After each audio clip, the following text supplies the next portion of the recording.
Yo gang, back again,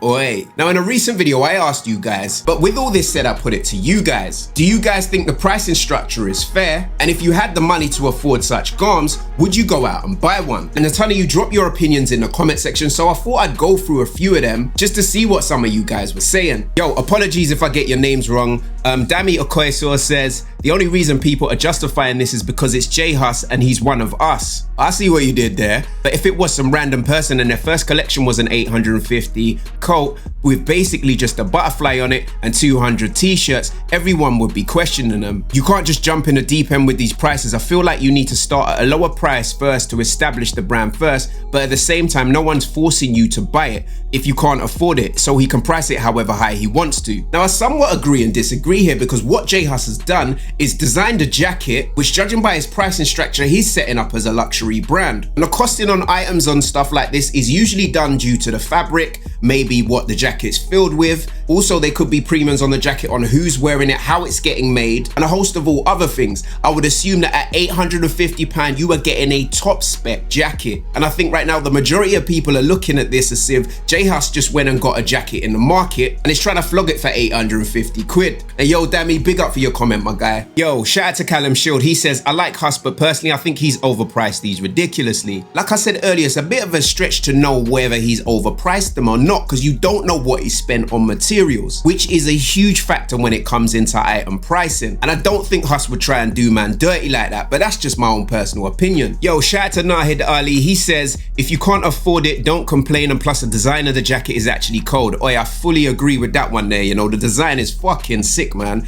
Unfortunately, people gonna complain either way. You know how this world works. Yo, massive shout out to Danton Appleton Smith. He says there's a reason why Italian garments are so expensive. They have a long history of extremely good quality and design. Oi, talk the talk, my guy. For J Hus to completely randomly pop up with a puffer jacket that is £800 is a little bit absurd. It's the same as Gucci doing watches. They charge hundreds of pounds but not Rolex prices or AP prices because it's not their speciality. You know what? That is an opinion I can fucking respect, you know. I guess what Danton's trying to say is because it's not Hus's main trade, he should aim at pricing a little lower. Now, as much as I respect the opinion, I fully disagree, because Hus himself is not a silly guy, and Hus being a celebrity that's so in the public eye, if the clothing that he's shipping out isn't up to par, that would be a major problem for him. So you have to assume that the quality he's making this stuff out of is top notch. Yo, big up yourself, Danton, man. That was really well put. Yo, massive shout out to DK9, and he says, Semtex is so off point, LOL. Do you know what goes into a Canada Goose? Not that I'd buy one. How can it be compared to some rappers' attempt at fashion? Honestly, I gotta say, I feel like that's a little harsh, man. I mean, everybody's got to start somewhere, and how in the hell is someone from the UK scene who has an interest in fashion gonna take them steps to become someone like a Kanye West? But with that said, I do appreciate the fact that Kanye West had heavily invested time in fashion and styling well before he started. And as for Hus, well, we all gotta start somewhere. Yo, big shout out to all videos, and he said, LOL, each to their own, but I'll stick to rocking Primark, ASOS,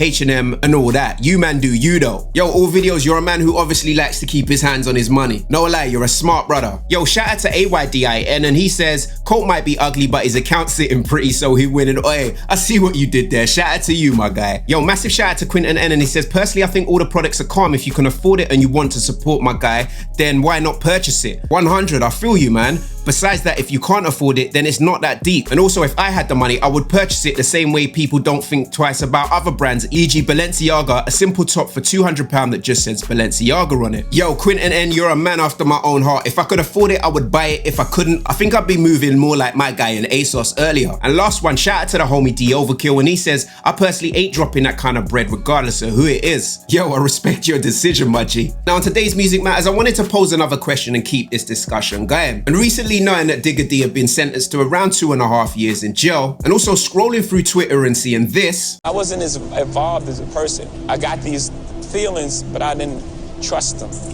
You know, it was early and I was feeling things and I was like, that ain't right. You know, I always had good instincts. It's like, that ain't right, but you know, I was doing my thing, and you know, new cars and girls, and I didn't really want to hear it at the time. And he was like, man, you fucking stupid, man. You wasting your talent. I thought he was jealous at the time.